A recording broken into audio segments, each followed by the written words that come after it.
7 billion people is an amazing thing. We've got people speaking 1,000 different languages, eating different types of food, dressing differently, working together in more or less reasonable harmony to make their lives a whole lot better. All of us in this room, being a part of the company that we work with, have encountered this kind of diversity in our work front before, and we've all managed to negotiate around it. But there's one diversity that's very often understated, often ignored. How many times have people in this room felt like tearing their hair out and say, I can't speak to the woman, that woman. Whenever I do, she gets so over-emotional. Or, equally frustrating, whenever I speak to him, he sounds so belligerent and so insensitive. The diversity that I'm talking to you about is invisible gender diversity. Man and woman. They both belong to the human species. 2 arms, 2 legs, 2 eyes, 1 nose, 2 nostrils, 2 ears. They walk erect. Yet people say men are from Mars and women are from Venus. Why? One of the reasons why is, even they may walk the same, they may speak the same language, but do they necessarily talk the same talk? I'll just cite 2 examples. Take for example a very simple sentence, I am fine. Now a man, after a particularly trying day, comes home. His wife understands he's been going through a lot of work-related issues here, pretty stressed out. She says, hi honey, how was your day? And how are you? He'll say, I'm fine. Which basically means, I don't want to talk about it, and no, I'm not listening to you. A woman, equally bad day at work, comes home. Her husband says, hi honey, so how are you today? She says, I'm fine. What does she mean? I want to talk about it. I want someone to listen. So my friends, when I say that man is from Mars and women are from Venus, they've all decided to call Earth their home. So as Martin Luther King says, if that's the case, then why can't we just get along? And I say, we can. We can get along with each other. We can try to make the world a better place if we just find out the reason that makes the opposite gender tick. The first and foremost thing that everyone has to remember is, men are genetically designed to be hunters. For them, it's all about bringing home the food. How do I get it? I stalk my prey. I get my mates together. Each of them has a particular role in the stalking and the hunting. There's my prey. Shoot.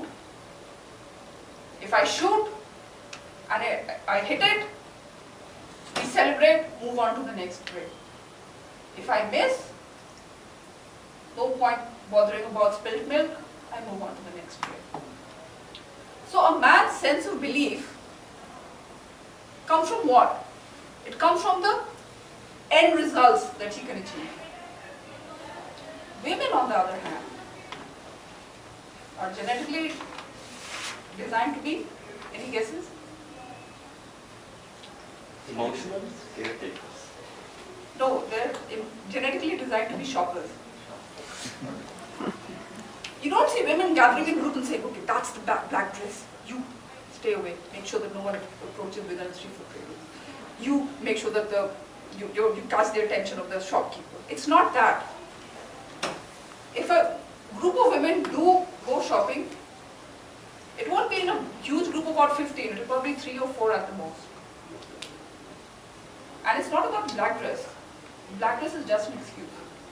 They might end up buying a purple dress. But for them, it's the whole social experience of going to a place, checking out the options, and if they do buy something, it's decisions based at that point point of time based on the kind of feedback they receive from all their mates. Another point that I want to raise is try to understand the kind of social exposure that men and women get as their children. What are the kind of games that little boys play? Examples of the games that you played as a kid. Cricket, police and thieves. Police and thieves, cricket. What's common about all these games? Okay. Common is, first of all, they're team games. Secondly, they're intensely competitive. It's like me versus you. And what else?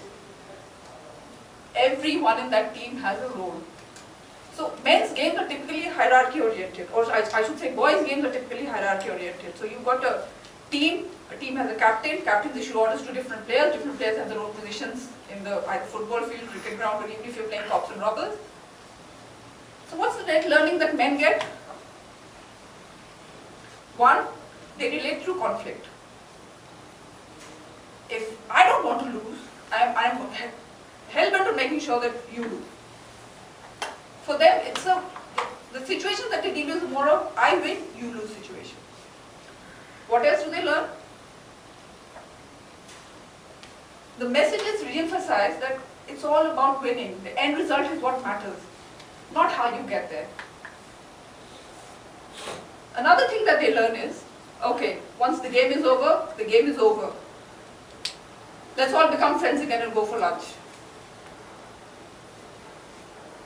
Now, flip side of this game. What do girls play with as kids? Dolls. Dolls. Dolls. They play with dolls, they have tea parties. What stands out is these kind of two activities. What stands out? Socializing. One, it's built on interpersonal relation, in a one-on-one setting. Secondly, there is no goal or target here. You don't play dolls to win. You play dolls just so you can get along with the next person. There is no win-loss outcome, it's more of a negotiation. Like, I'll play with you if you bring your dolls over and we'll play for 5 hours, 6 hours. It can go on. The same game can go on.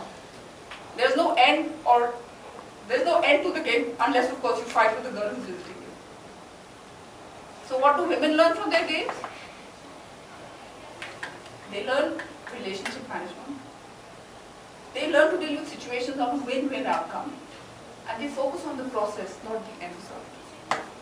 That's what makes women women and men men. And this also solves the great laundry conundrum. Have you ever seen how a man washes clothes in the washing machine? Dumps everything together, puts it in the machine, sets it on the safest option, which is 40 degrees C, quick wash, and it's done. Women, colors, cottons, non-cottons, silks, woolens, nylons. Each goes into its own predetermined program. So a lot of people are nodding their heads here, and I guess I've sort of imparted ways on how they could relate to the opposite gender. So the next time you come across a situation where you feel like tearing your hair out, when talking to someone of the opposite gender, just ask this question. Are they hunters or are they shoppers? How do they do their laundry? And do they eat their eggs raw or do they cook them? Thank you.